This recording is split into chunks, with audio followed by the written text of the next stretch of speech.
Hello, I'm Brian Vadum, And I'm Jenny Colucci. and welcome to the Ghost of Somerville TV. Welcome.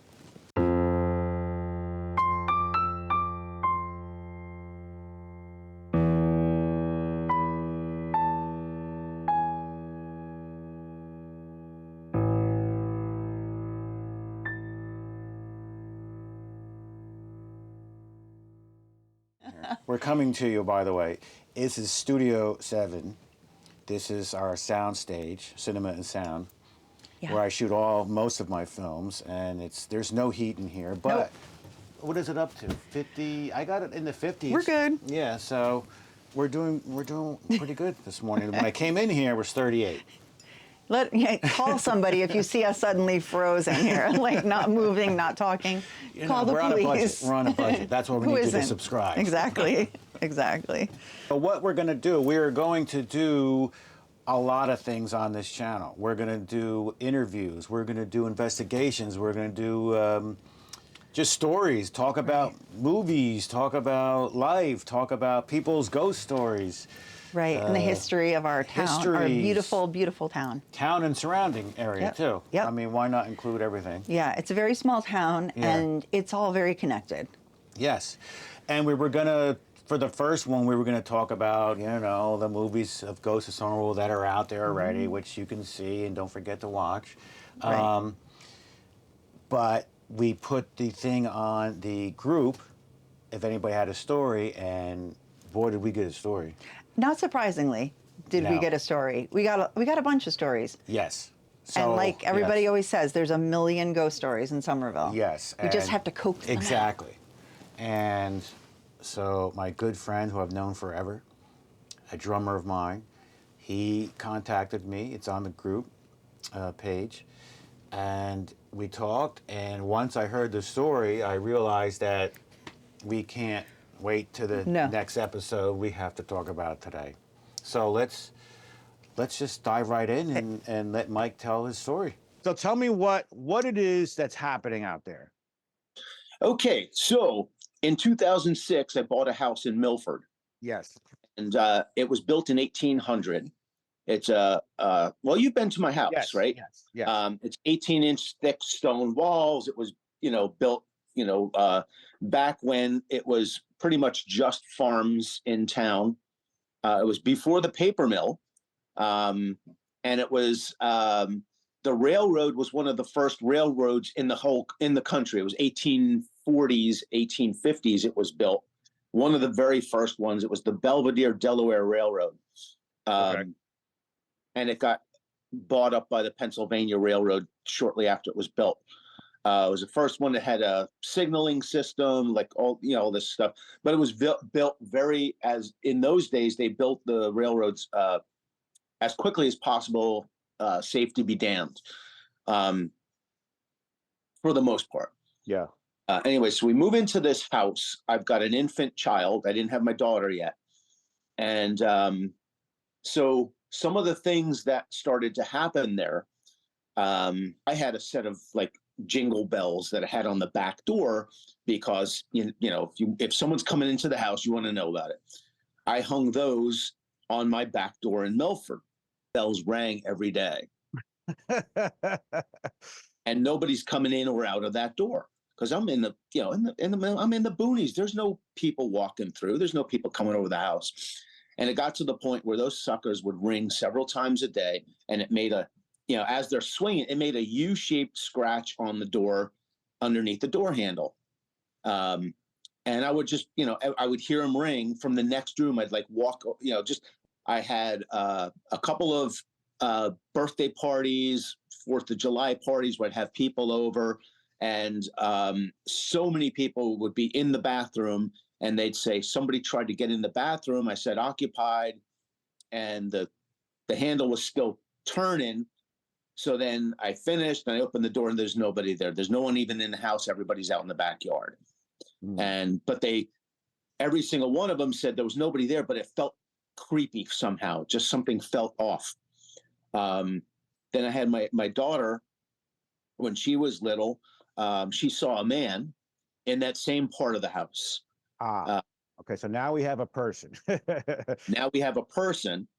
And let me fast forward a little bit. The lady that works at the Citgo in town, I told her that, hey, I've got some, some friends that are into the paranormal. Oh, actually, before I even told her that, she said she used to babysit at my house years ago.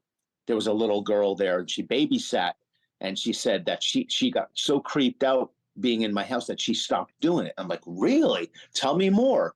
And she would tell me, she would hear noises, she would see things, and just the general feeling of like, something not right. I tested her after a while. I said, oh yeah, did you see the old lady? And she looks at me, she's like, what old lady? This was a man, which was exactly what my daughter saw, was a man, not a lady. But Really? I tested this woman by saying, it was a lady, but she said, no, it was a man. So there would be things happening, like I'll be downstairs doing my recording. I'll be recording down there, and I'm working down, in the dark in my basement, and I would just be on my computer or whatever, and I would notice that out of my peripheral vision, a light turns off, and I would turn and look, and in that corner of the room, there's no light there, there's no lamp or anything. But then I'm like, wait a minute, the whole time I've been sitting here, there's been a light over there, and you don't think, you're home, and it's a lamp, a light, or something. And I didn't notice it at all until it turned off. And There's no physical light over there. No, but there was a light on. Wow. And it was in different parts of the basement that I would see this. It wasn't one spot. It varied. Another time I was recording a percussion track, and it's like in the middle of the night. And I'm down there in the dark, and, have like, mood lighting on and stuff. And I'm got the headphones on. I'm doing this percussion track, and all of a sudden there's this bright flash. And so I kept on playing and finished the track. And then, it was like 2 a.m. So I'm like, all right, well, somebody needs me upstairs. Let me shut down, and then I'll go upstairs and see what's up. I shut everything down and go upstairs, and everybody's asleep. Everybody's asleep. So I'm like, next day, I'm like, I talked to my ex-wife. She was still living there at the time. Did you flash the lights for me downstairs? Nope, I was sleeping. Kids didn't flash the lights. She didn't flash the lights. Something, the light flashed, but It was brighter than just the overhead lights in the house. It was like an electric, like that bluish electrical kind of light. Jenny's going to love this because, go ahead. It wasn't the yellowy incandescent lights that I have down there. It was a white, electric-y, bluish, electric-y kind of light.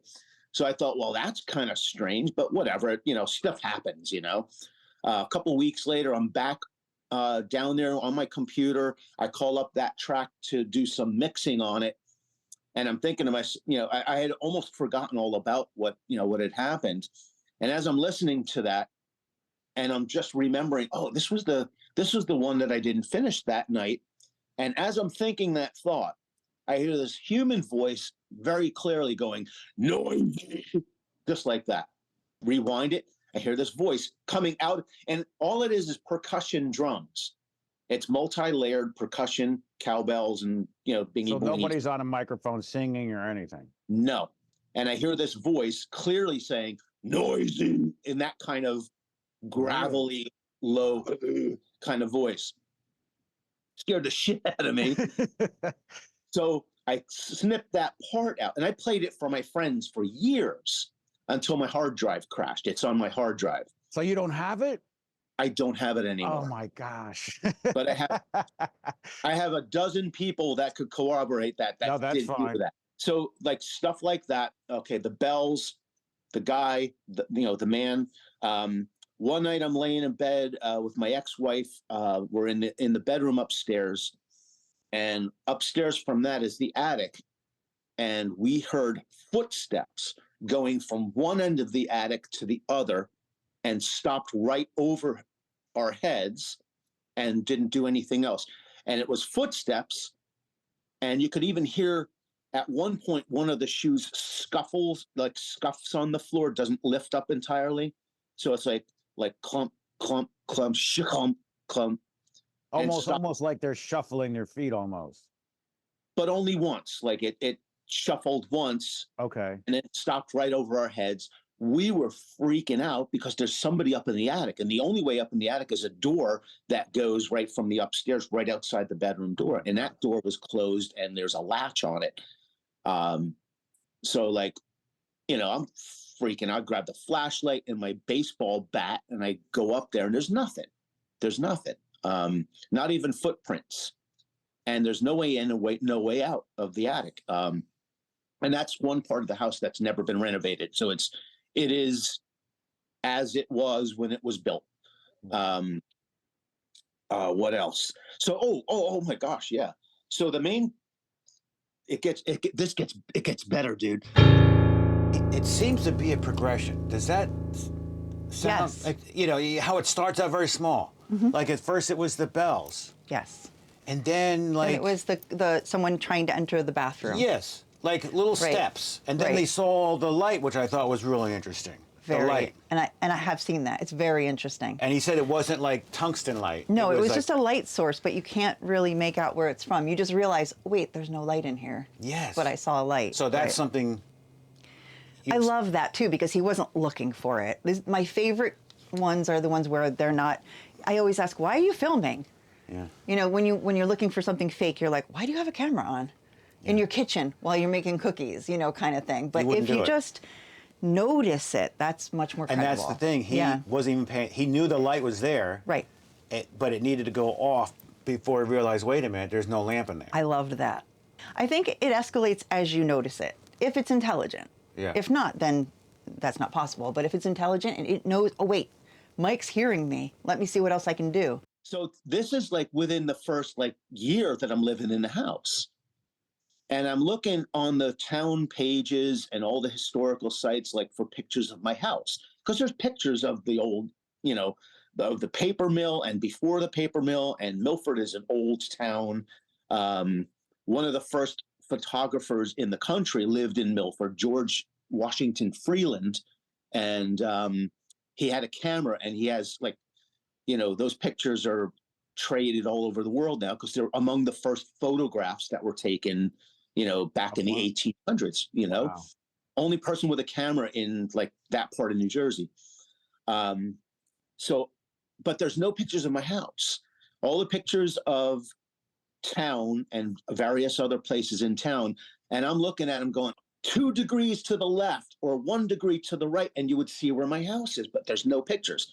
So I joined the Historical Society. I go down to the library, and I'm trying to find out where's the history of this house. There's got to be something. I mean, someone's got to know what this house was. Maybe it was a mill. Was it a barn? Whatever it was.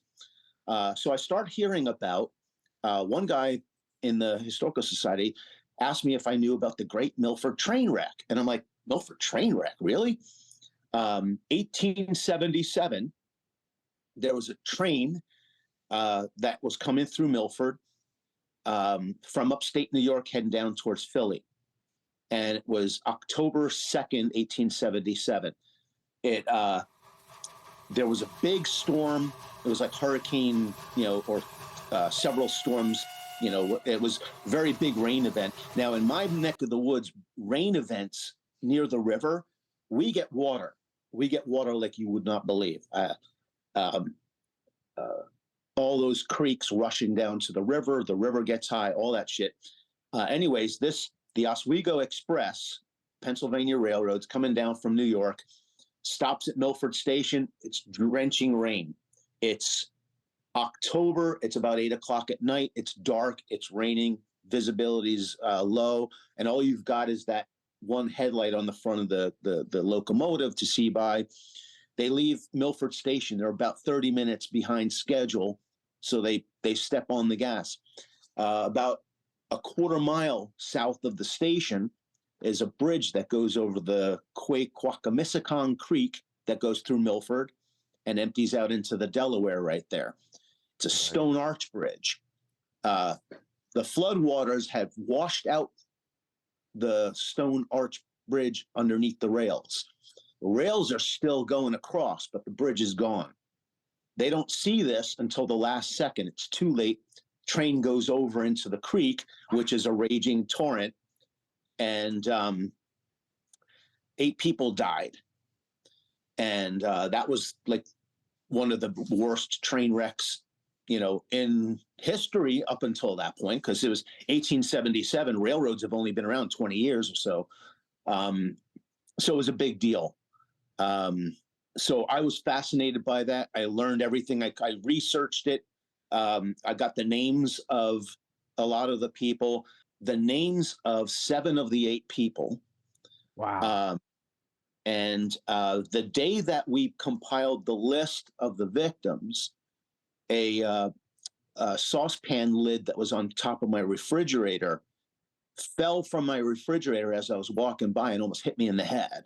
Oh my gosh. And it didn't hit me. I still have it. It's dented. And that was kind of crazy. But that was, I remember we compiled that list, and I was like, I said, hey, I guess now my investigation's done. We know about the train wreck. They didn't find anything out about my house, but, I guess we're done. But that I took as a signal that, no, we're not done yet. We're not done here, because all of the sightings, the sounds, my son, who's kind of nonverbal, autistic, he was still a baby, and he would just like out of nowhere just be like looking at something and tracking it across the room. And I look, and there's nothing there. And he did that a lot. So a couple of those names, of course, the engineer and the fireman, they died in the wreck. One of those names struck me because it's an odd name. It's a guy by the name of Manhattan Smith. And I'm like, Manhattan Smith, what an odd name, Yeah. So that one, for some reason, stuck with me because it's an unusual name. So then I did a little more digging about Manhattan Smith, and I found like a newspaper article that listed the victims that they had found up till that point. And they listed him, and they put his address. He was from 9 Turpin Street in Trenton, New Jersey. So I Googled that, and that house ends up being on the MLS. 9 Turpin Street was for sale on the MLS. And you could go and see a street view of this house. And it was built in like 17 something. And it looks older than. So this house still exists in 2008, I think it was, when I was doing this investigation, 2007, 2008. So it's still there. It's on the MLS. It's for sale. It looks like it's abandoned, but that was the place where this guy lived. Wow. And I was like, wow, and looking at the place, I'm getting chills because I'm like, there's something really familiar about this whole, that like, it does get better, dude. It keeps on getting better. Stay tuned. We'll be right back. And we're just walking up to the front door to open the door, and we heard like weird noises coming from inside the house. Almost like a woo, kind of like weird noises. And I was like, what is that? We found a meat cleaver, like a really old, big meat cleaver. My parents went away for vacation and had some friends over for a party. And we decided we're going to try to talk to Mrs. Mix. What about you, G? You still have that ghost that lives in your house, whatever? What's her name again? Mrs. Mix. Oh, come on, man. Ghosts? Yeah. Give me a break. Banging and all that stuff. Mostly up in the attic. That's where they found her half-eaten body from her cats. Yeah. I know. Wait, it what? Sounds crazy. Yes. Ready, boys? Let's do this thing. Okay, everybody, place your fingertips down like this, like so. Oh, I don't know, man. Just get your hands down here. Come on, bro. Whoa. What the? It's Mrs. Mix. It's Mrs. Mix. The Ouija party. It didn't go well. When you're playing with a Ouija board, you don't know who you're inviting or what you're inviting into that. Is it possible it wasn't her they reached. And that's very possible. I would really feel, what is she going to do to me now? Because as the saying goes, if only walls could talk. Well, apparently, in Somerville, they do.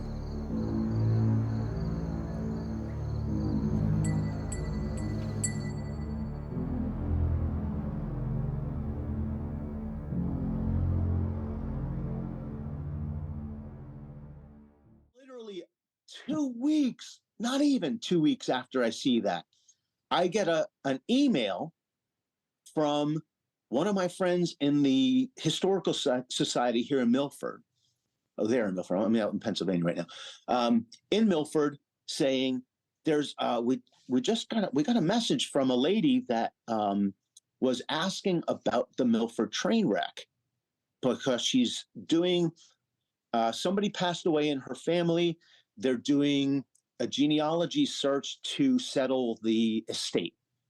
And they wanted to go back a little further than what they normally would. And she came across her great, I forget how many greats, like 3 greats grandfather, but she could only find out that he died in Milford, New Jersey. And she was from Syracuse. No one in her family's from Milford. And how did her grandfather die? Great grandfather die in Milford from drowning. It lists him drowning. So they said they referred her to me. They said this guy that just moved to town, he's doing a search. He's researching the train wreck, and maybe that is And she said his name was Bing Bing Bing Manhattan Smith. Oh my gosh. So she reaches out to, so they asked, can we send her your way? I said, yes. She reaches out to me and starts telling me a little bit on the phone. And she said she was actually coming to the area. She's going to be in Jersey for something. So she booked some room at the local bed and breakfast in town and made an appointment to come meet with me at my house for coffee. So she comes over and she's got a large folder full of information that she's found. So like there was a very strong feeling that she needed to see, she needed to do this thing. So what she told me when she sat down with me, Manhattan Smith worked for his father's pipe company. They made pipes up in upstate New York somewhere. He worked for his dad making pipes. And he lived in Trenton and he was heading home. He had a wife, he had 2 daughters and another one on the way. And Manhattan Smith was 20, I'm going to say 28 if I'm not mistaken. I have all this stuff written down at home. So he's about 28. He's got a wife, 2 daughters, another one on the way. He gets on the Oswego Express to head home. October 2nd, 1877, heading down, the train stops at Milford. Some people get on, some people get off. Train goes into the water. Manhattan Smith is one of the victims.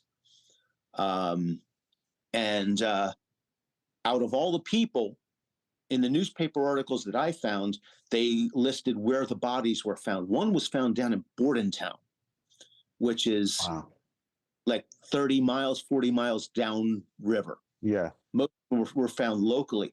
They didn't say where Manhattan Smith was found. They only knew that they found him, and it only says that they found him, and he had deceased.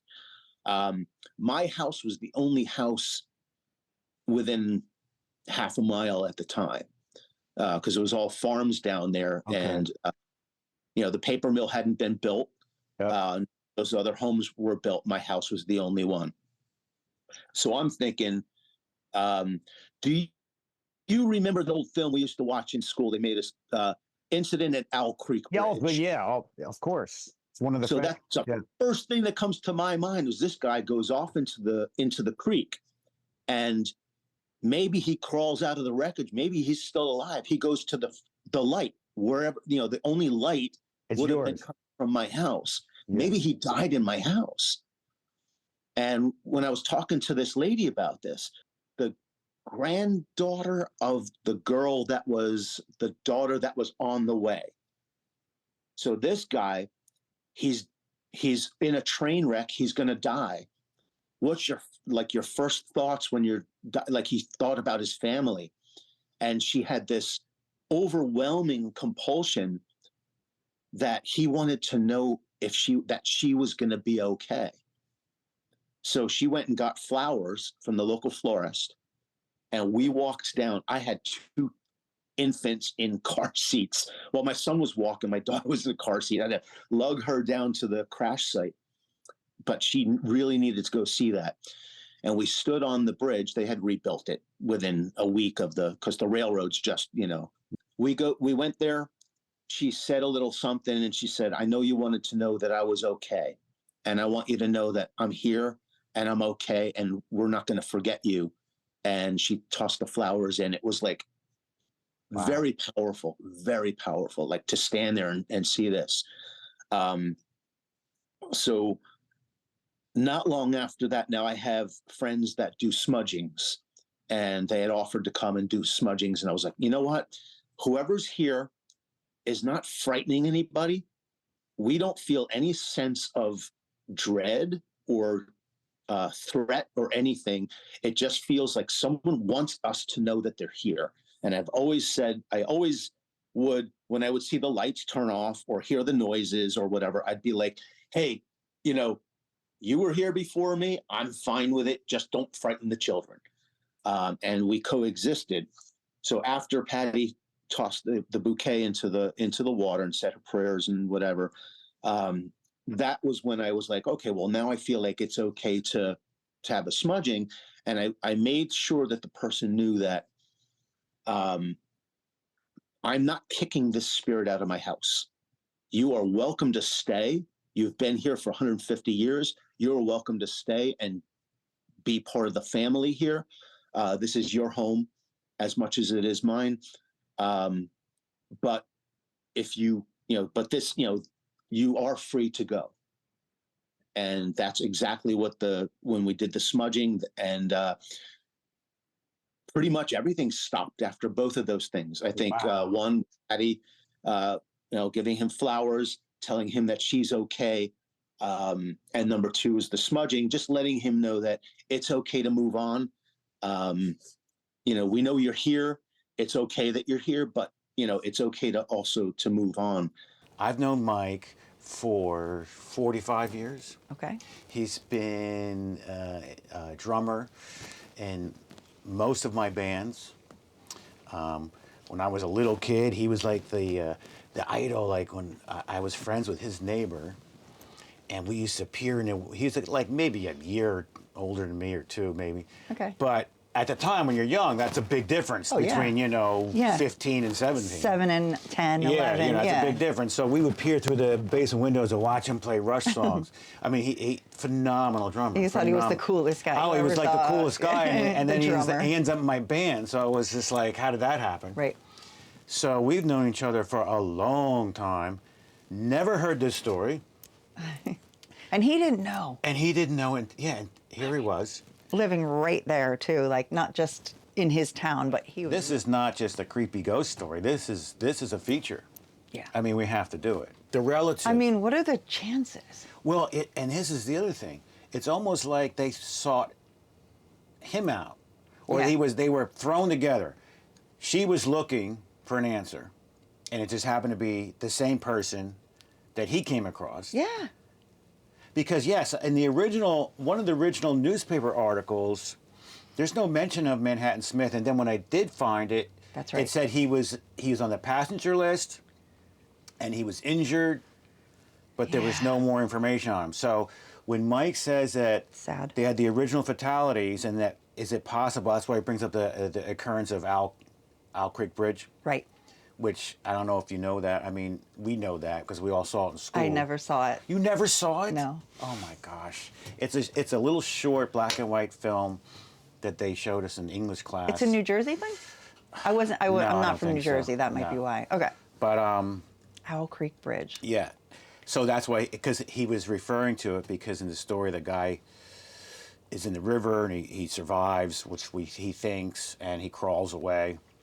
Oh. So that's the first thing he thought of. He's like, well, maybe he didn't die there and then. And he went down the river, crawled out the bank, and crawled to the one light that would be Mike's house. Right. At the time. It could be, because we know that one of the bodies was found 26 miles 29 miles away or something like that. In Bordentown. Yeah. So it's possible he floated. It's possible he crawled out, which is really horrible to think about. And it is secondary drowning, so he didn't have to, he could have died later on. And he could have walked right into his house. Who knows? We don't know. No one. It's a very sad story. It is a sad story. But I love the ending part. But so many times, how many times do you hear they just want to be, acknowledged? Yes. So poor Manhattan Smith, he was young. Yes. His 20s. And didn't see one of his children being born. Mm-hmm. And then he dies somehow. We don't know. He's just wants to be acknowledged. And then he acknowledges him, and then the activity pretty much stops. Yes, soon as so common. Yes, as soon as the great-great-granddaughter, whoever she was, puts him to rest, sets him free, it's over. Says, I'm okay, uncle, grandfather, uncle. Grandfather. I don't know how many greats. Relative of mine, I'm okay, and you can rest now. Yes. And then nothing. However, there's some interesting things that I found, and that's why I think this needs more investigation. It needs a lot more investigation. It needs a lot more. If you would like for us to do a feature on it or do more investigations, comment in the comments below. Tell us if you want to see this, and we'll do it. Yes. One of the things people don't think of is investigating outside. Yeah. People always think it's at night, it's in a haunted mansion, right? You're inside or an old building. But really, if you have a shipwreck, you can investigate on the beach. If you have a battlefield, right? Everyone goes to Gettysburg to investigate. You can investigate outside during the day. So that's, I think, where I would start, is out at the actual location of the crash. Yes. As Mike would say, it gets better. It does. He talked about the photographer at the time, George W. Freeland. Right, and photography wasn't everywhere at that time. And that's what they were talking about, like he was the one guy. He's the pictures that you see that we'll put up of the crash site, there's 2 of them that he took. But here's what, all this investigation, I'm looking for things, here's the cliffhanger. He's the photographer of the crash site. And then it states that he would later he would die in the train tracks, hit by a train. Oh. What does that mean? I can't even. I can't even believe that. I mean, So the guy who takes the picture of the train crash, and there weren't the tragedy, a ton of photographers or a ton of crashes. This was a massive event. The railroad's 20-something years old. Yes. There's not a lot of crashes, and he gets hit by a train later on. I don't have the date. I can't find anything else about it at this point. But that's the story. That's a big story. He gets hit by a train. Gets hit by a train. The guy who takes a picture of the train crash, wreck, the great train wreck. I mean, we knew nothing about. It's like you couldn't write this. No, I mean, if you saw the movie, you would think, oh, come on. No way. Right.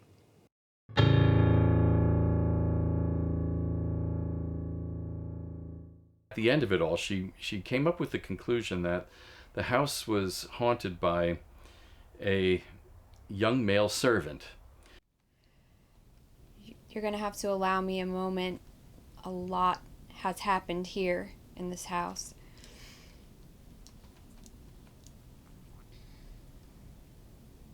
Oh, very quickly, I'm seeing a young person. Now leave. So, for example, if I'm angry and the lights start to flicker, that's poltergeist activity.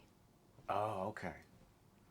And so that's 3. Uh-huh. What's the next one? People also consider demonic hauntings as a type.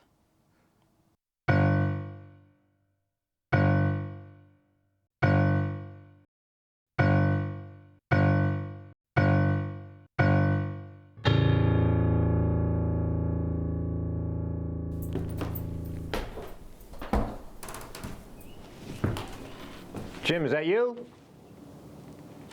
When I got back to the Dutch parsonage, he was annoyed with me.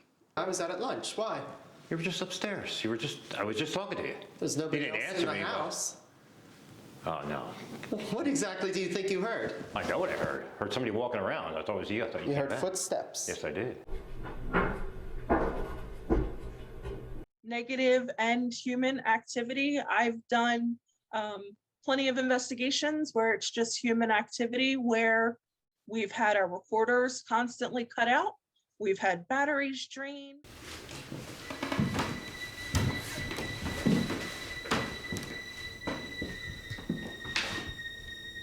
We're closed. Hello? And he said to me, he said, we're dealing with an entity that may be demonic, and he said is almost certain demonic in nature. He said that's what I felt. Hello? You heard footsteps. Yes, I did. I suggest you come and visit the old Dutch, and you might just find out for yourself.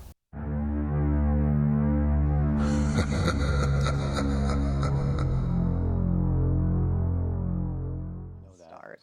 Yeah, that's me. Which it's a great segment because you explain the different hauntings. Right. Yeah, and so go see that movie, and you'll learn. We'll talk about it. We won't do it in this episode. No. But this is just our intro episode. Right. But we're going to dive into all that. Yeah. But the big key thing here, one of the reasons we're doing this is instead of having to wait for a feature to come out, and it's expensive, and it takes time, and then you have to go through all these distribution process, and it's out of my hands and no control. This, we can literally put it up tonight. Right. Somebody comes with There's a great nobody telling us what to do. It's like, here you go. Yeah. Here's your story. There it is. Boom, done. It's up, and you get to see it. And we all get it of to the you group, faster. Yes, and you've all asked me a million times, when's the next one? When's the next one? When's the next one? And so I figured, let's give it to them. Let's just give it to you, free access. Put it a YouTube channel together. Exactly. You don't have to pay for it. You just log in. There it is. I'm log in, whatever. And it's interactive, unlike the feature. We're going to have live events, live streaming we're going to do. Right. We're going to go to locations. Yeah. We're going to be on location. And also, we have people who can comment and say, hey, I know a place. Can you check this out? Yes. That's the whole idea, is Comment, to interact with people in Somerville or the area. Ask us questions in the comments. Yeah. We'll address it the next show. Have any questions for Jenny? She'd be glad to answer them. Yeah. I'm doing this a long time, about 25 years. Wow, really? Yeah. Yeah, I hang out in dark places by myself for a long. We're going to have lots of guests. I'm going to get Nikki Stewart. She's our psychic that was in both Ghosts of Somerville. So Nikki, reach out to us. We can at least do a Zoom call.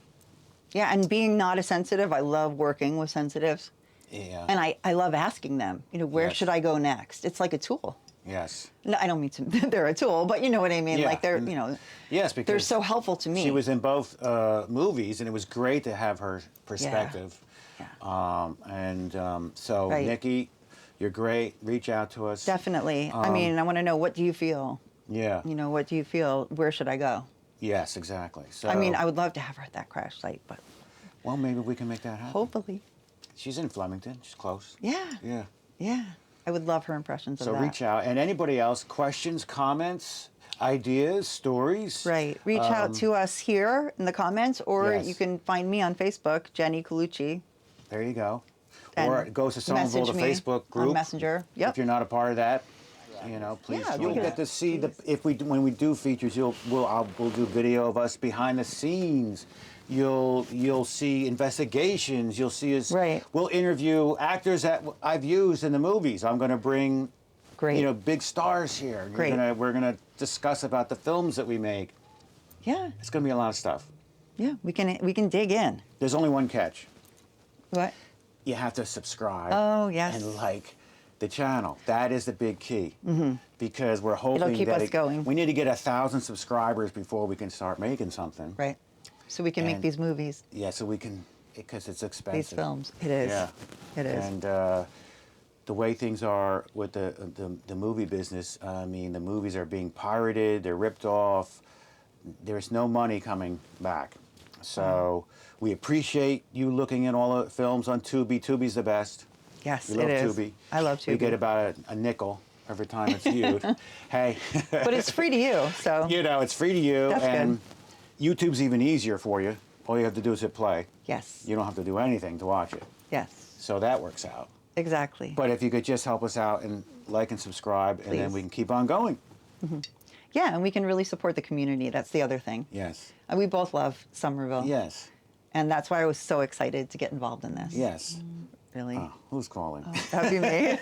No, it's yours. Oh, good. That's good. All That's right, good. That's good. Someone has a ghost story. We're still rolling. Let's check it out.